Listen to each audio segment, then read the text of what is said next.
বদনজর, অনেকে আছে বদনজর বিশ্বাস করে না। তো বদনজর আবার কি? হ্যাঁ, যা হওয়ার হবেই হয়ই। তখন শিশুদেরকে যেমনি ইচ্ছে সামনে সাজায় নিয়ে যায়, মানুষের সামনে নিয়ে যায়। হাদিসের মধ্যে স্পষ্ট আছে, আল আইনু হাক্কুন, মানুষের যে বদনজর লাগে এটা কি? সত্য। হাক্কুন মানে হলো সত্য। তাহলে বদনজরের বিষয়টা সত্য। বদনজর থেকে বাঁচতে হলে কি করতে হবে?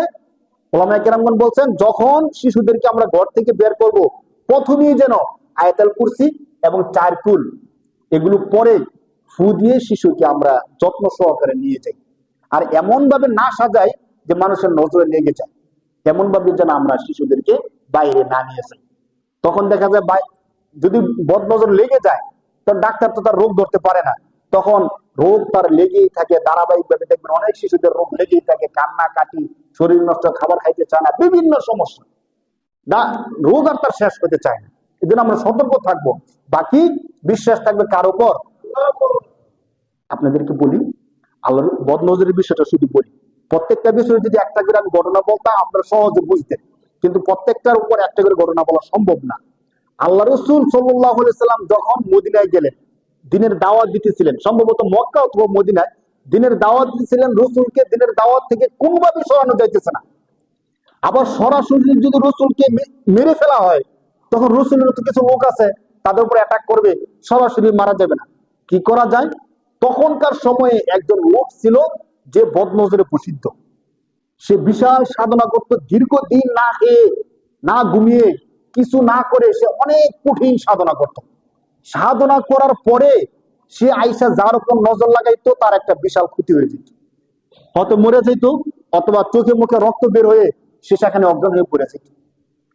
তো কাফেররা, হাদিসের মধ্যে স্পষ্ট আছে, আমি কোন আয়াতটা বলবো। তো কাফেররা যখন দেখলো যে রসুলকে ক্ষতি করা দরকার অদৃশ্য ভাবে, মানে প্রকাশ্য গুলি করতে গেলে তো সমস্যা, মারতে গেলে সমস্যা, অদৃশ্য ভাবে একটা ক্ষতি করা দরকার, তখন এই লোকটাকে কাফেররা ভাড়া করছে। কি? যে তুমি এইবার যে সাধনাটা করবা, সাধনা করার পরে তুমি যখন আসবা, আসার পরে প্রথম নজরটা দিবে মুহাম্মদ সাল্লাল্লাহু আলাইহি সাল্লামের উপর। বলেন নাউজুবিল্লাহ।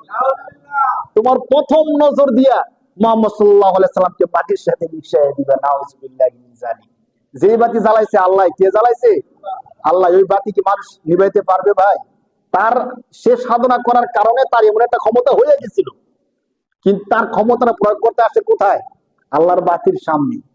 কোরআন শরীফের সূরা কলম 29 নম্বর পারায় 5 নম্বর পৃষ্ঠা, 4 নম্বর পৃষ্ঠা, একদম শেষের দিকের আয়াতের মধ্যে আল্লাহ তাআলা বলতেছেন, ওয়াইয়াকাদুল্লাযীনা কাফারু লা ইউযলিকুনাকা বিআবসারিহিম লাম্মা সামিউয যিকর। আল্লাহ স্পষ্ট বলতেছেন, দেখেন মানে বদনজরের বিষয়টা কত ভয়াবহ। আল্লাহ বলতেছেন ওয়াইয়াকাদুল্লাযীনা কাফারু, কাদায়া কাদু অর্থ উপক্রম করে ফেলা, কোন একটা জিনিস কাছাকাছি চলে যাওয়া। আল্লাহ তাআলা বলতেছেন ওয়াইয়াকাদুল্লাযীনা কাফারু লা ইউযলিকুনাকা বিআবসারিহিম, শুনেন তারা তাদের নজরের মাধ্যমে আপনাকে ধ্বংস করে দেওয়ার কাছাকাছি চলে গেছিল। এই কথা বলতেছে কে?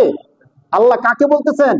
নবীজিকে। যে নবী, কাফেররা তাদের নজরের মাধ্যমে আপনাকে ধ্বংস করে দেওয়ার, আপনারা দেখেন আয়াতের অনুবাদটা একটু দেখেন, আমি বলে দিলাম তো, সূরা কলমের শেষ আয়াত 29 নম্বর পারা।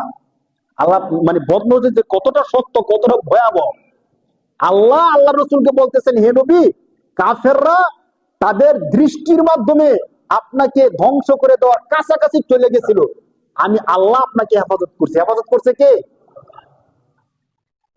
তাহলে আল্লাহ রসুলের উপর যদি তারা এতটা প্রভাব সৃষ্টি করে ফেলে, আমরা তো সাধারণ মানুষ, আমাদের উপর তাদের প্রভাব কতটা বেশি দূর বলে। এই জন্য সবসময় আল্লাহর উপরে তাওয়াক্কুল রাখা।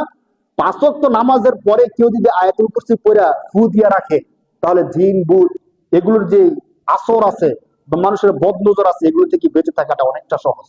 আয়াতুল কুরসিটা পড়লাম, ফু দিয়ে একটু শরীরের মধ্যে ফু দিয়ে রাখলাম, তাহলে সমস্ত রকমের বদনজর থেকে, জিনের আসর থেকে বেঁচে থাকাটা সহজ। আমরা এই কাজটা করবো ইনশাআল্লাহ। এই যে কোরআন থেকে দেখলাম তো বদনজর কি, আবার সহিহ হাদিসের মধ্যে আসছে, আল্লাহ রাসূল বলছে আল আইনু হাক্কুন, বদনজর সত্য। মানুষের নজর যে লাগে এটা কি? সত্য।